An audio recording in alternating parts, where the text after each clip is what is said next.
Indeed. Paul's on the line in Crystal Palace. You're not even out. You're BBC London. Crikey, oh blimey. Good morning, Paul.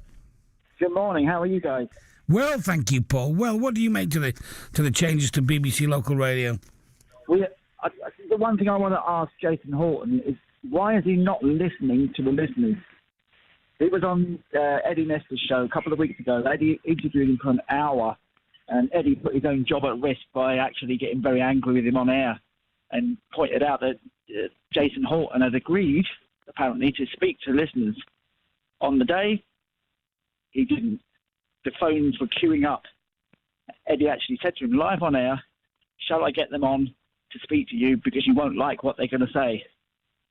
He refused point blank to speak to anyone. He says they're listening to listeners. I'm a member of social media groups, BBC Radio fan groups. Not one person has said they've been contacted by anyone from the BBC to ask their opinion.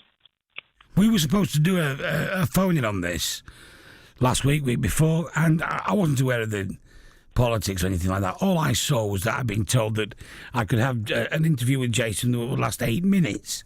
And I said, well, that's no good to me, because if the listeners then put questions to me, I can't answer them, because I don't understand it myself, really. You know, I've only sat through...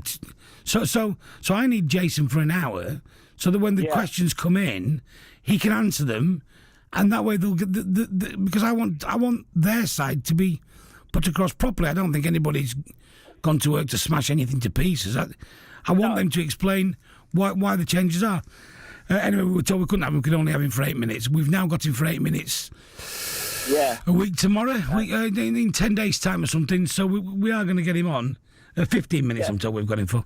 And it just seems to me that they're not listening. I think they also don't get the point of what a lifeline local radio is. You guys this morning and yesterday talking about the people without their heating.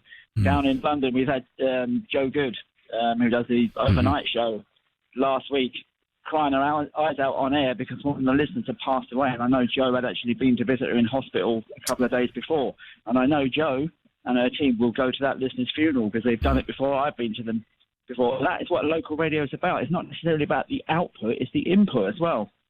The people need to be able to speak to someone. You know, that is undeniably true. You know, I see people... We had the floods here when Fish Lake flooded. Actually, she's working on the show today.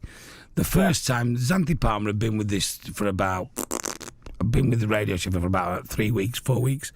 And it was the first time she came out on an outside broadcast. And she came out with us to Fish Lake. And at 7:30 in the morning, she was stood up to her backside in freezing cold water in somebody's house. It absolutely stank. They were crying. It was a desperate situation. And that was her introduction to BBC Local Radio. And we were there for a week. Because all we had to do was get that story out, get as much help as we could be as reassuring as we could. And it's that kind of... And I don't know how old Xanth was at the time, probably 20 years old. And she's still with us. And it's a special kind of presenter that'll go through something like that, you know, sometimes.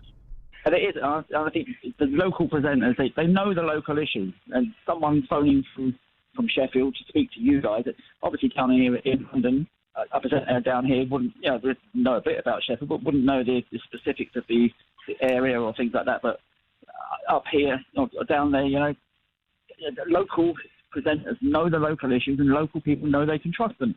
And that's what they're going to destroy if they make all these changes.